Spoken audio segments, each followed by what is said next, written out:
Welcome to Top M&A Entrepreneurs. Today, my guest is Jordan Hammonds, who started an HVAC company in Canada and took it from 1 million to 14 million with 2 acquisitions. We're going to see how he does that. Also, he talks about what really makes a competitive advantage, because one of his first entrepreneurial ventures, he had to shut down, declare bankruptcy. So we're going to see how he recovered from that and moved on to building a $14 million HVAC company. All right, now we're going to try something completely new for Top M&A Entrepreneurs. If you can tell me one of his 2 acquisitions he bought from a husband and wife team, what was the multiple he paid for them? If you put that in the comment section, I'm going to give you one of my courses for free. That's up to $500 value. And the second question is, what is Jordan's gross margin for Genuine Comfort? The first person to put these answers into the comment section below, I'm going to give you one of my courses for free. All right, let's get on to the show.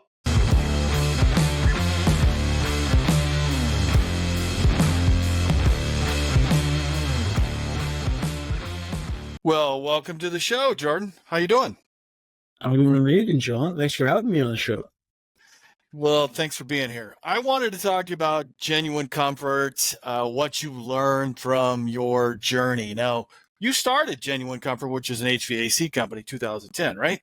I did, yeah. Started in 2011, and that came on the heels of my first business that I started in a retail sector, and that went bust pretty quickly. But thankfully, I learned some lessons from that I could apply to the Genuine Comfort, which was actually back then called HC Air Conditioning. We rebranded it. It's 2019. We rebranded. Yeah, so let's talk about those lessons. What did you learn from and I'm looking at your LinkedIn profile, it was definitely a bankruptcy. So what did you learn from that? I mean, kind of rewind a little bit how it started, you got the idea and how big you got it, and then where did it start falling apart? And you go, oh my God, I got to pull a plug. Yeah, day one, I knew it was done. I just wanted to get in the game. I was 22. I had a God-given desire to be an entrepreneur, and I just jumped in. I didn't really do the post-secondary route. I did a very short business program, and so it was my MBA of hard knocks. And it was a retail concept, very low barrier to entry. The competition was fierce. The online competition was just ramping up. So literally, as I'm setting up the whole concept, I'm getting blocked out from suppliers by my competition, who was telling these key suppliers, hey, if you open this guy up, like we're gonna, we're not gonna carry you anymore. Just like I would do if my competition was trying to open up. So, I saw even before we opened, it was before day one probably, that was now some issues. And, it took about a year to before I finally pulled the plug and said that's enough. And it was a tough year, but really, your first question was what did I learn? I learned what having an actual competitive advantage looks like in reality and not just on paper. And really based to write down a business plan. This is what we're going to do, and this is why the customer's going to choose us instead of the competition. Are you actually able to execute on that in reality is what matters. And I wasn't. I didn't have any definable competitive advantage. So going forward, I took that lesson to heart, and I knew whatever it was I had to do, I had to clearly be able to articulate to the market and have them actually give me feedback that they would be willing to pay for that competitive advantage, over one of my competitors. Yeah. How, when you filed the bankruptcy, I mean, how deep did that go? Was that a business bankruptcy and personal too? Or you just like, everybody that watches the show, like, wow, how far did you have to come from? Was it way down in the sand pit or just like, I wrote that off and restarted? Yeah. I mean, I had PG on everything, right? So it was personal. Personal bankruptcy. Yeah. So yeah, it was like, 150,000 to 200,000 liabilities. And, being a guy in my early 20s, I probably could have clawed my way out of that without going the bankruptcy route. I choose to go that route. I don't really have any regrets, about it. I might have thought about it more if I could go back and do it over in my early 20s. Thought about how I could claw out of that without going the bankruptcy route. really, the biggest impact was just on my credit, right? The liability going forward on the credit. But it really didn't impair me from starting up the next business, having that bankruptcy. I still ended up getting a line of credit when that bankruptcy was only 4 years old on my credit. And, I might get lucky in a couple situations, but it didn't really impair me that much. Yeah, maybe they saw something in you. You just kept getting up that at bat. So this new idea that you came out with, Genuine Comfort, how did you create the competitive advantage? I mean, what was it? Yeah, competitive advantage wasn't rocket science. It was product availability. That's all it was. Really, I got to start in this space because it is a niche of a niche. And, I was working for a company at the time, distributing appliances. And a little kind of add-on product that they had to selling appliances to apartment buildings, so property management companies was our main avatar, was these air conditioner products to go through the wall into apartment buildings across Canada. It's not a big market at all. I'm talking tiny. It's like a 2 million, maybe $2.5 million market across Canada. So, I just saw that they were dabbling in it. They didn't care about it. They ran out of air conditioners when they ran out. They didn't order another container from China because they didn't want to sit on them throughout the winter. And I saw very clearly, like customers, when it comes to August and it's still hot outside, I think I tell their tenants, sorry, we don't have an air conditioner for you. The tenant's sweating in their apartment, like it's causing problems for them in their business. And we weren't doing anything to solve that need. So, I just kind of ran with it. I made as many connections as I could, figured out how to build half a parachute before I jumped, and then jumped and took, half of the customers with me my first year, and then the other half that were wondering to see if I was still going to be around the year after, they ended up coming with me the year after that. And that was really how we got started. We didn't stay there in just that market, but that was the genesis of HC air conditioning back in 2011. And you use that line of credit to go buy inventory to do that? I didn't have a line of credit at first, so I used something called factoring, as I'm sure people are aware of. Yeah. Factoring is the most expensive financing you can get. But I did see the game. The other financing I got, and there's stories around this, but like I had cash flow issues my first year, even with the factory. And one of my suppliers from China, billion-dollar Chinese brand, they forgot to bill me for a couple containers worth of products for about 6 months. And, talking 150,000 USD, 125 maybe. Like when you're getting started and you just have $1 million in sales, that's a big deal to float you for that long. And so I got floated by some reduced. The bills ended up coming and I ended up paying them, but I got floated with that by that situation for about 6 months. And that really, I would have been able to figure it out, I'm sure, but it was nice to have that cash flow float for that long. And then by my second year, take as long as possible to pay your vendors. I hope and don't chase them, right? Especially early on, don't chase them. It's different when you get further along and you want it for reporting purposes to be able to get your books tight. But at that time, I was like, I noticed the unbilled. And then by my second year, I was able to convince a credit union to give me a line of credit, small one, and obviously increase the interest rate over the traditional advice. And what kind of size of the business was it the second year? $1 million, about $1 million top line, and SD at that time, we've been doing about 250 SD. Yeah.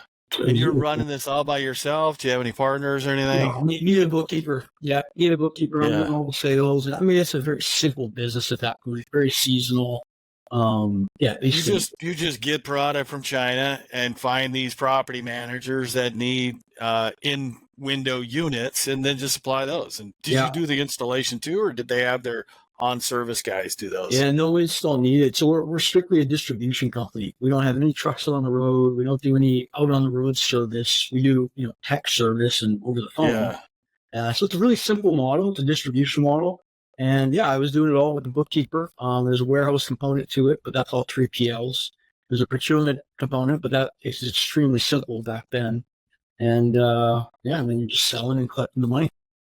And these relationships with the China suppliers, did you actually ever go to China and meet them, say, hey, I want to see who I'm buying from? And Yeah. What's I your ended up going process? over there in 2017. Now I have a product manager, a procurement manager that does that trip annually in China. But yeah, I went over there once with the Guangzhou in 2017, and this is when we were trying to get deeper into our supply chain and really get to out of the end of the line with China in terms of like the most effective form of supply.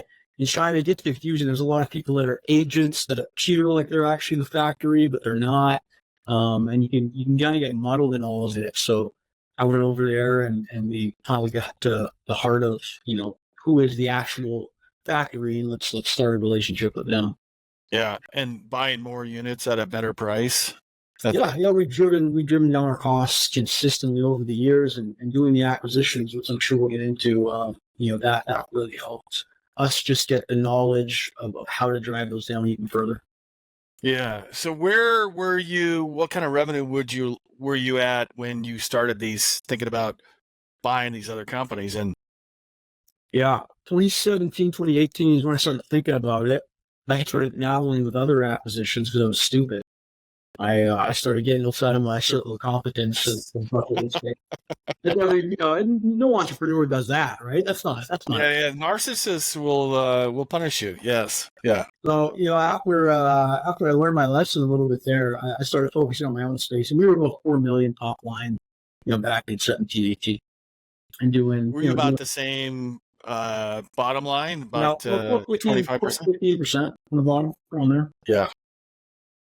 Yeah, so it was how many people for a single lifestyle business? It was, I wasn't complaining for sure. We were just kind of a mom and pop shop. It was me and a handful of people at this time, a couple of sales reps, AD clerk. It was about 5 of us. How did you pay those sales reps? That's curious. Was it a lot of commission, some base commission? Yeah, but I don't know if there's a standard in Canada. It's different than the United States. Like, I don't know if that's different. It's all different industries. So we paid back then. The one main rep I had, I paid a very small base. I'm remembering correctly, about 25 grand a year base, and then the rest commission based on gross margin percentage. Yeah. So commission not based on the top line, but based off the middle line based on gross margin. Yeah. And they did well. He probably made he was making over 6 figures for sure. Well, so what did the make the bell ring on these sales? Like, how did he become really successful? Yeah, relationships. It was opening up a new territory is when I hired my first rep. So the province next to us in Saskatchewan. So we started expanding in 2013. That's when I hired him, and I just started opening up. I don't know if you know your Canadian geography, but Saskatchewan and Saskatoon, Regina, and then going into Alberta and BC. And anyways, going to the associations, going to the trade shows, it's easy to find all our target customers that I'm their only property management companies who weren't into hotels yet. So it's limited to how many there are. There's maybe 150 across Western Canada, and so it's finding out who's the decision maker, getting in front of them. There's no marketing component. It was just all just phone calls and creating relationships. Absolutely, just planting those seeds and watering them over time, and you have to be the right kind of person to be able to do that. But thankfully, I kind of got lucky with that first hire. And is he still with the business? No. We kind of bumped up against the level. The people you start with usually you don't end with, right? So when we were kind of doing our next revolution and getting into professionalizing the business more, he didn't want to make that jump. So that's when we parted ways. Yeah. By the way, I haven't been any of the other. I used to live in Plattsburgh, which is right below Montreal, Quebec, and then the other side where my wife's from in the Washington and that side. So yeah, beautiful country. So what? Where did this idea come about acquiring these other competitors? How did that transpire? Yeah. So like I mentioned, I kind of got into the, ETA, SMD space, and just, I got really interested when I started to have a little bit of cash I could play with. I was like, what do I do with this money? Because we were just growing organically at that point. So I had excess cash. I was like, put it in real estate. And then I started hearing about this micro private equity. and hired a guru, one of these guys back in 2017, and did his coaching program, and didn't have, wasn't a good experience. I'll leave it at that. I already mentioned it wasn't a good experience, but I ended up at this conference in Vegas in 2017. And, these conferences, you hear a ton of stuff. Hopefully you take one nugget away that you actually apply. Just one. That's it. That's all I needed to make it worth it. So the one nugget I got was a guy that exited for 8 figures. And he said the best thing I ever did, and the reason I was able to produce all this enterprise value, was when I started in the business, I reached out to all my competitors and I started having those awkward conversations, and we built relationships over time. And when they were ready to pull the plug for whatever life circumstance came along, right? Death, divorce, disability, whatever, partner goes away, they called him. And he was like, we ended up acquiring, not because we were like seeking to acquire, but just because we had those relationships. And it just dawned on me, John, at that time, I was already trying to acquire these little websites that I had no idea how to make money at. I lost money. It occurred to me at the time, what the heck do I do this M&A thing, which I love so much and I'm so interested in my own space that I already know everything about? Yeah. Right? How many competitors did you have throughout Canada? Yeah, 4 main ones and then some tertiary ones. Yeah. And I had no idea what a rollout was. No, I had no idea. I heard people use the term. I had no idea what it was. And then when I told somebody this, they're like, "Oh, you mean like a rollout?" Yeah, exactly. Yes. Yeah. I'm not trying to be naive, but I am. It's an okay. Yeah. Well, that's how the idea got planted. And when I got home from that conference in Vegas, I literally just picked up the phone and I just started calling my competitors and having awkward conversations. Yeah. How did that conversation go? Hey, by the way, my name is Jordan, and I'm your competitor, by the way, and just interested if you ever want to talk about selling. Didn't go there right away, but it did sound like a part. And what it started out with was, hey, I know that we don't compete directly against each other. We did a little bit for sure. And it was saying, hey, like any information I have that I can share that can help you, right? We're trying to maybe we can help each other with making sure we don't run into some of these hurdles. And some of that kind of fluff and it doesn't mean anything. And it's just to get them on the phone. First, you're starting to kind of as colleagues and friends, right? You're like, hey, let me help you with best practice. Here's my best practice. Yeah. And I think, the guy on the other end of the phone and you kind of both know, like, that's not really, like, it's just kind of fluffy. But the thing that I learned that actually held weight and that actually made a difference was I was just transparent about a lot of stuff. And I could have led it first.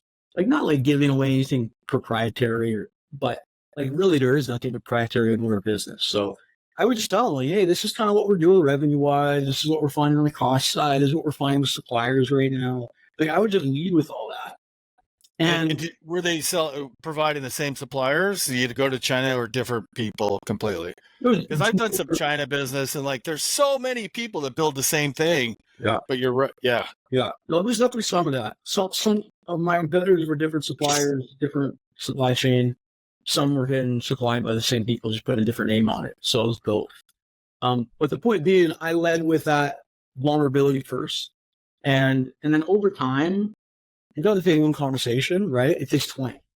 And just staying in touch, shooting a text once in a while, shooting an email, just planting seeds. Like a guy that I know down in the U.S. in Tennessee that's acquired over 50 businesses says, my business is just planting seeds and watering them. And some of these seeds, they don't come to fruition for 15 years, right? Sometimes you get lucky and you get one that comes to fruition in 6 months. That was our first deal. We got 6 months from first call to the less starting. Yeah. 5 from first call to close and like possession was 5 months. Yeah. And so that's not talking, right? Not even close. So I look at it as that, right? I'm continually planting seeds, building relationships with people in the space. And if I start another search in a different industry, I'll be doing the same thing. And fully expecting that lots of them, they will take a long time to mature. Yeah. And how did that guy, what was one of the reasons why he wanted to sell? The lockdowns in Canada. Oh, So he was they they were were pretty strict. Canada. Yes. beyond strict. We were a communist country for 2.5 years. And Trudeau was just going with whatever his bureaucrats told him to do. Yeah. I know who you talk to. We're still a communist country, but we won't start talking We'll politics. go there. We'll go there. Yeah. So they were a mom and pop shop. They were making 500K on the bottom line, but they were working 60 hours a week. Both of them, him and his wife. They had a couple of people working part time for them. Just that old school mentality that if they want to grow and they want to make more money, they got to work more hours. So they were just getting burnt out. And then the lockdowns come, and the hotel industry gets shut down, and they're like, "Oh shoot, nobody's buying." How much did that affect their business? Like, what did it look like? Martin got half. Yeah. So at that time, he calls me up, and he's like, "Okay, we're ready to get a valuation done. We're ready to chat seriously." And and we made that one happen quickly. How did you feel about that? You don't want to overpay based upon previous years, but you don't want to be a vulture like picking off, like waiting for them to die. Yeah, I mean we were the only ones at the table. Yeah. So like the business is worth what the market determines it's worth. I'm not interested in squeezing dimes and nickels out of people. Don't say pennies. We don't have pennies anymore. I'm not interested in that. I'm you probably didn't know that. We don't have pennies in Canada anymore. You saw that look at your face. No, I didn't know that. Yeah, they scrapped them. But like the market will determine what it's worth. So, we were the only ones at the table, and we got a good deal because we were the only ones at the table, and we took a risk because we were buying this thing in the midst of the government saying you're not allowed to have your hotel open, which is our target customer. And no runway on when they would open up. Just nothing. Yeah. No, it was complete guesswork in terms of what was going to happen to our economy, right? And how long we were going to be able to keep everything closed. Yeah. So, there was risk in us for sure, but we bought at a valuation that mitigated some of that risk for sure. Yeah. What was the valuation? We paid 1 times earnings. Yes. Sounds great. And then we got a 25% take back as well. Take back meaning seller financing? Yes. Selling out. Okay. 25 years? So he just kind of gets mailbox money. Sure. 25%. Oh, 25%. Yeah. 3 years. Yeah. Yeah. That's a very nice deal. And but originally how'd you pay for that? Did he ask for like the 1x right up front or do overtime, some kind of terms? Yeah, so 75% was at close, 75% of value. We financed most of that through cash flow, through retained earnings. We took out a little fixed loan for the amount. So yeah, it was we did 1 times earnings and plus we paid inventory as well. I should clarify. So 1 times earnings plus inventory. Did he have too much inventory or? No. They were actually the other way because they knew they were exiting, so they were careful not to just whatever they needed. They just had just in kind of time inventory. They were running at lean, and they didn't have a long supply chain like we do. We have a 5 months. We have a 5-month lead time. They were ordering domestically, so it was a lot easier for them to keep their inventory tighter. Because it was just like, hey, if we need stuff, we're only a 2-week lead time, 3-week lead time away. So they make those decisions quickly. How did you find their accounting and their finances? Was it clean, ugly, what?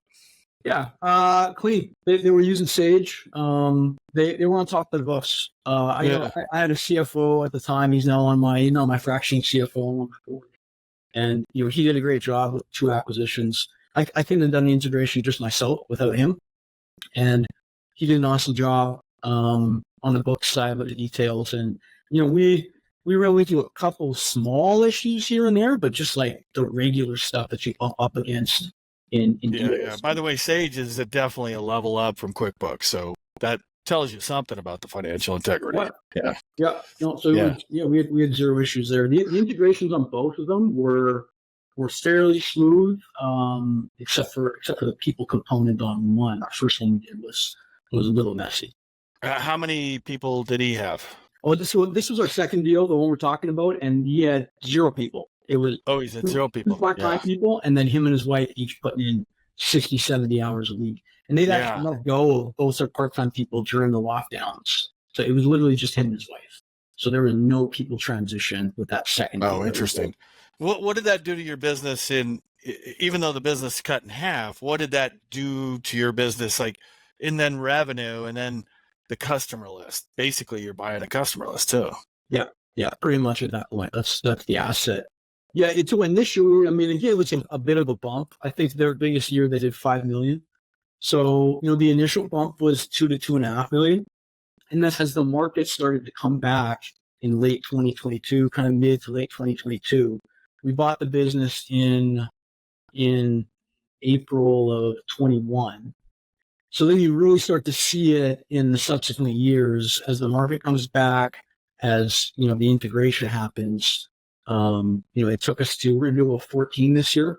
So between our initial You're doing 14 million this year? That's awesome. Yeah. Our first, our just ourselves getting to 2020, we were at 4 million.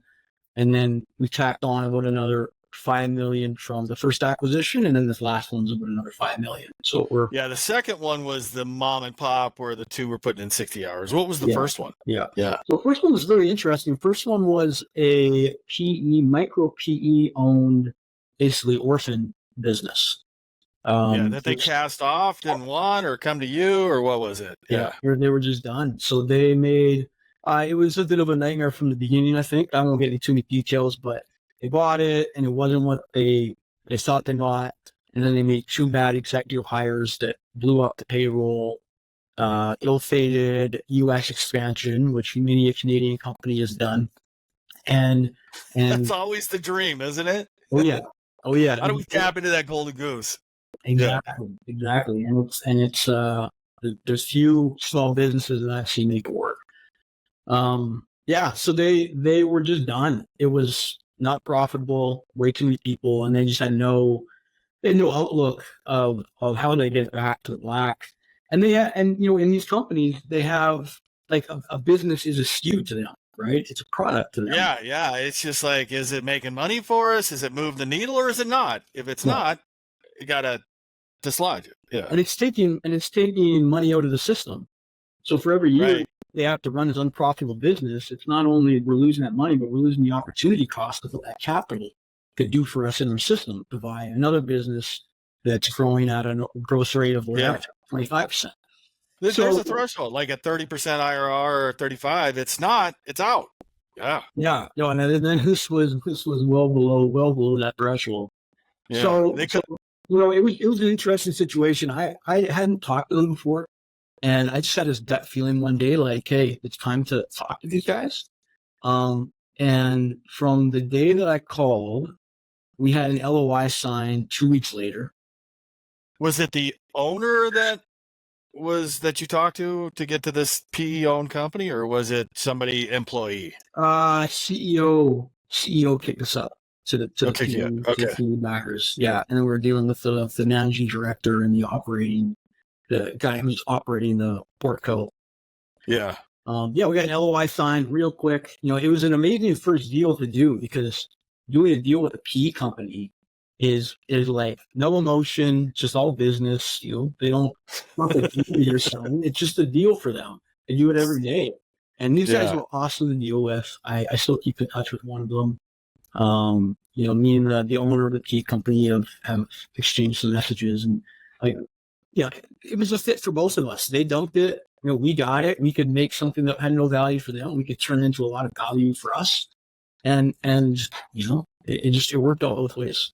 Yeah. And it was losing money. Was it selling the same products, same different manufacturer or same manufacturer? Yeah. This ended up being the same manufacturer. We thought we were kind of dealing with an agent of this manufacturer. So by acquiring this company, we got talents. We got a couple really talented people. We got direct to the manufacturer through them, and then we got this customer list. Yeah. So it was like 1 + 1 = 10 for us in this intro.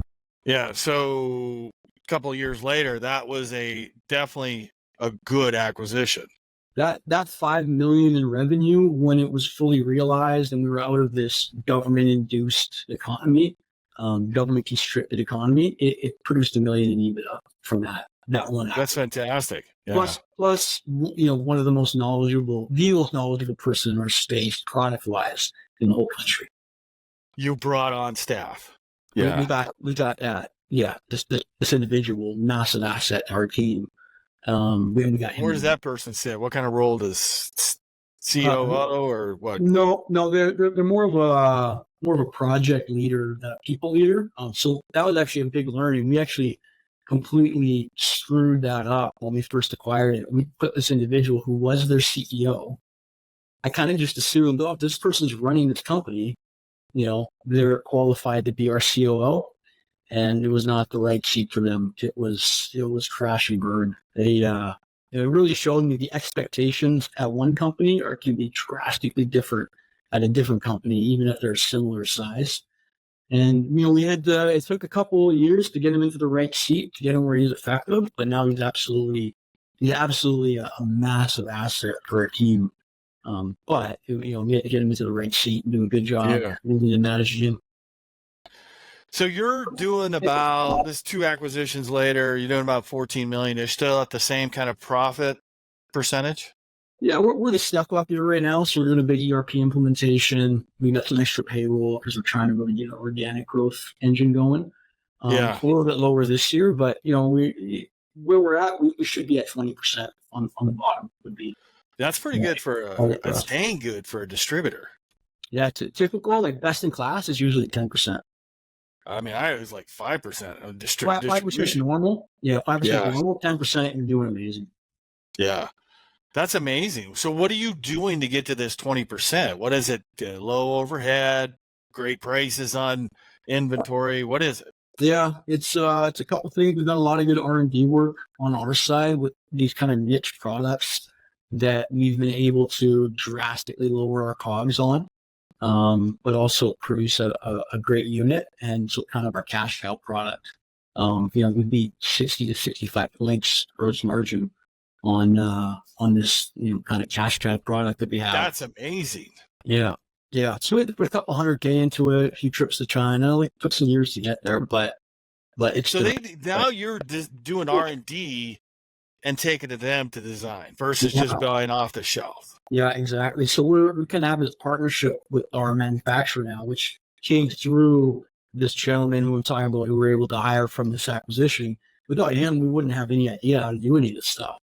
Now we're able to kind of work hand in glove with the manufacturer to help them R&D, and they have the tooling and everything, but we actually own the product. We own the rights to the product. Yeah. That's like is it your brand? You create a whole different brand. Yeah. So that's why we rebranded in 2018, 2019. We created our brand, which is really nothing when you're just slapping your name on a product that comes off the assembly line like everybody else's does.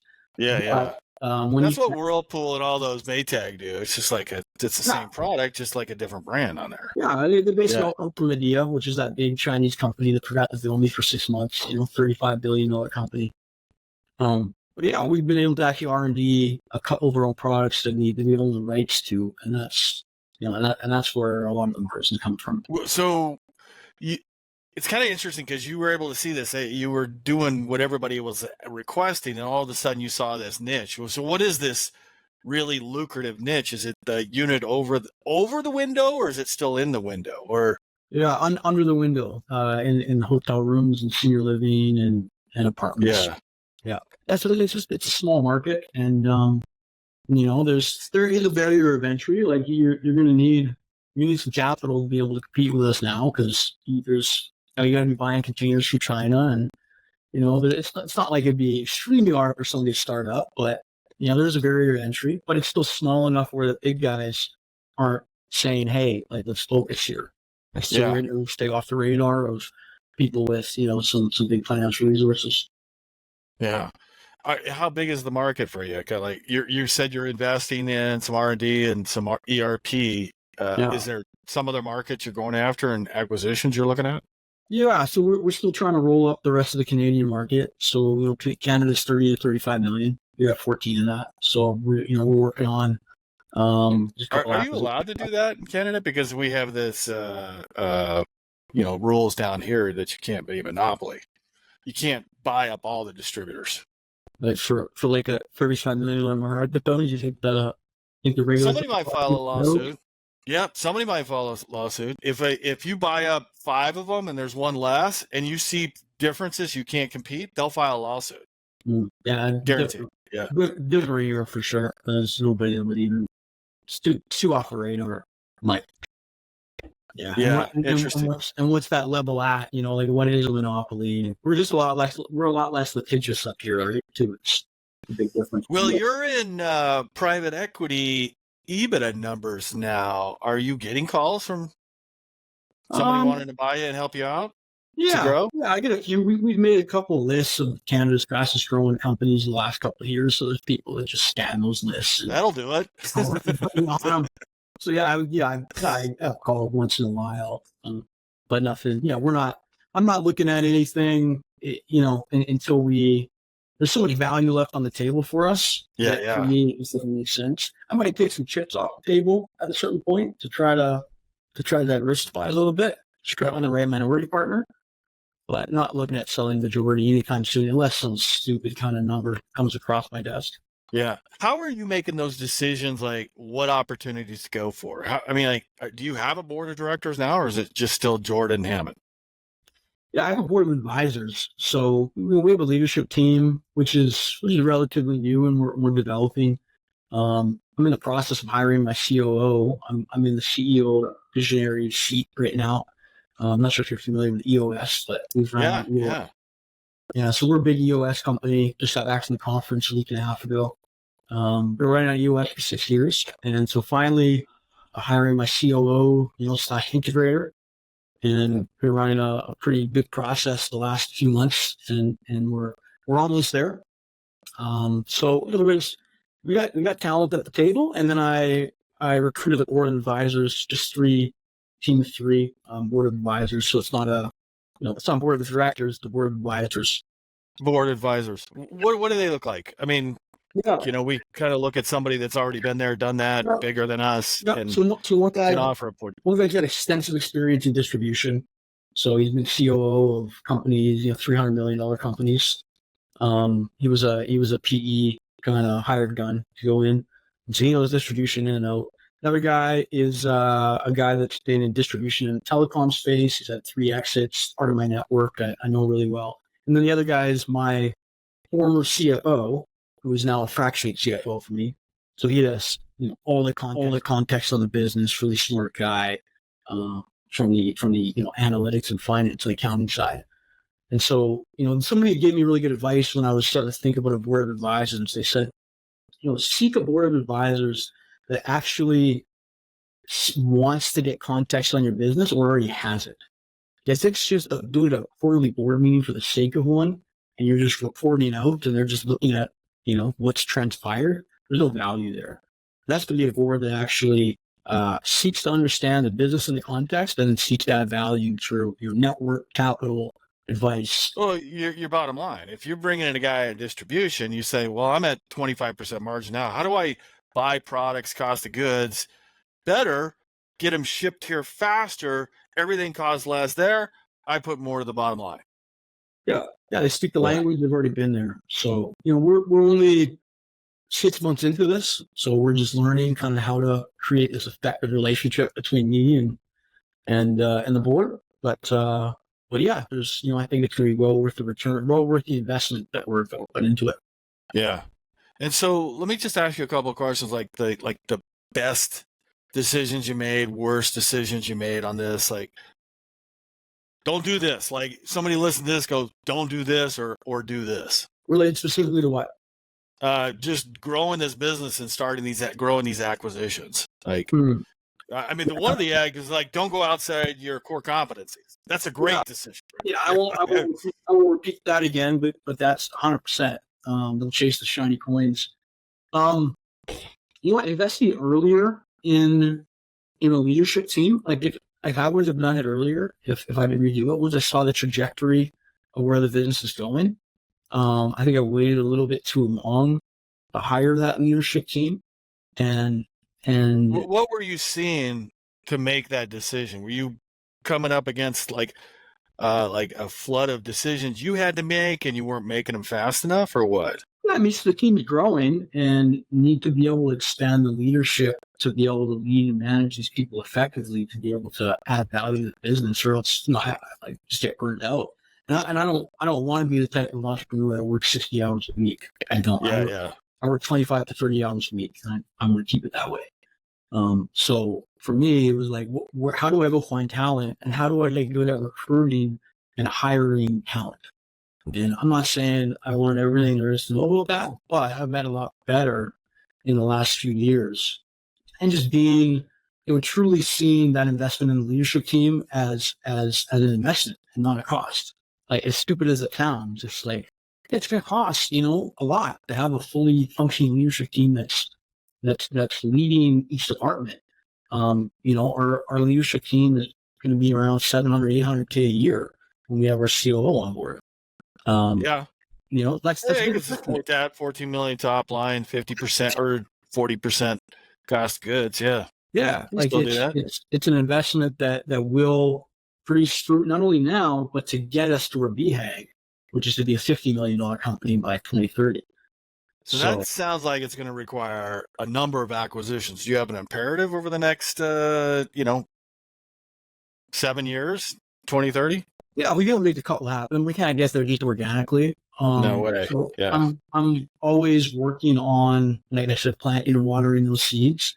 You never know when they're going to come to fruition, but I specifically know the targets, and I'm always working on identifying other great fit acquisitions. So there's going to come a time where they loosen up, something happens, and then I can be there for that situation, and hopefully we can work on a deal that makes sense.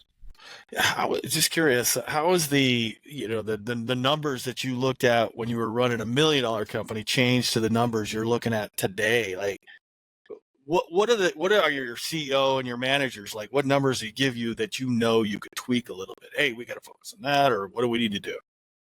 Yeah, I mean, the numbers just become bigger. I mean, our KPIs have gotten tighter as well. Inventory efficiency. Tighter, less number of KPIs, or what? No, more. I mean, more. Which is an issue too. Like, and that's something you're always fighting against as a business grows. And well, not perfect. The complexity tends to just spread organically and spread by nature. And really, you can simplify and keep it to those tight metrics, which our ERP is really going to help with. Right now, we're just running too many different spreadsheets and systems, and it gets confusing. So the ERP is going to help with that, central dashboards, keeping everybody tight. But the biggest thing for us has been inventory efficiency. So in a distribution business, your working capital is everything. And your working capital, like, it's asset light. Our working capital is AR and it's inventory. And the AR, we're super tight on. Our weighted average days to pay, we're green if that's under 30. We're usually rocking at 25, 26, which is amazing for weighted average days to pay. Our inventory efficiency has sucked. And that's a function of our demand planning and a function of our sales, obviously, the demand planning and our procurement system.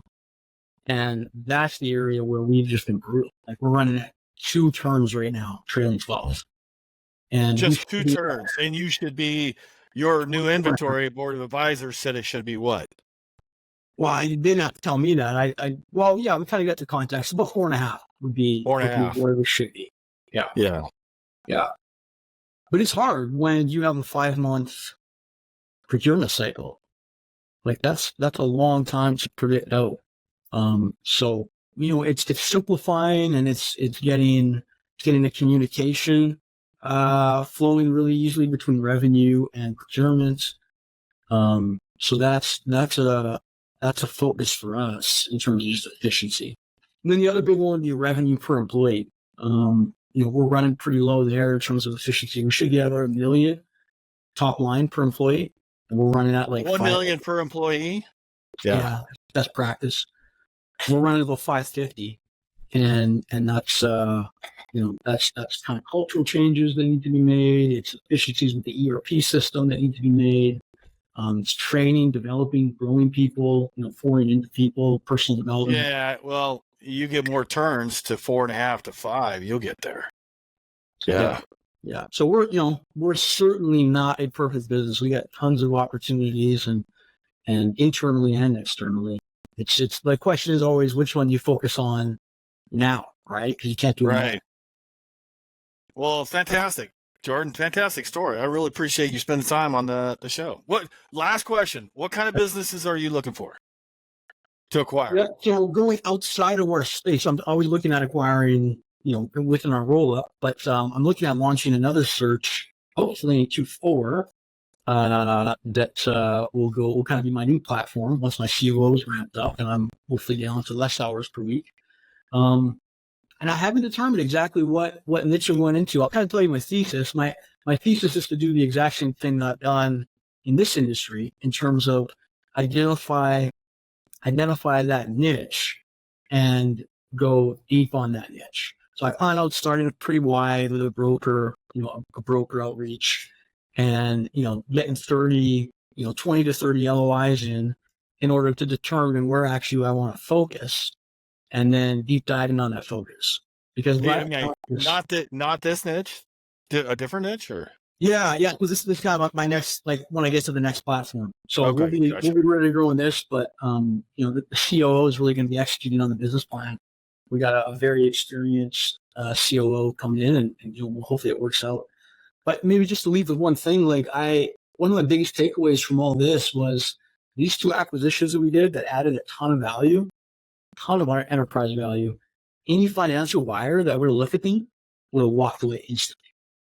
yeah, There was zero financial value for them in either one of these acquisitions. yeah. If you would have taken that, the second one with the 2 husband and wife running all the revenue and working 60 hours, I doubt that would have got approved from SBA down here in the United States. No, I know it was so much owner risk. Completely owner-centric. And then the other one was losing a lot of money. So that wouldn't have got any money. Right? So it just showed me that being a strategic acquirer and knowing the space well offers a lot of advantages versus being industry agnostic. It's that first one. I got to tell you, it's you build on the first one, it comes a lot easier. Yeah, 100%.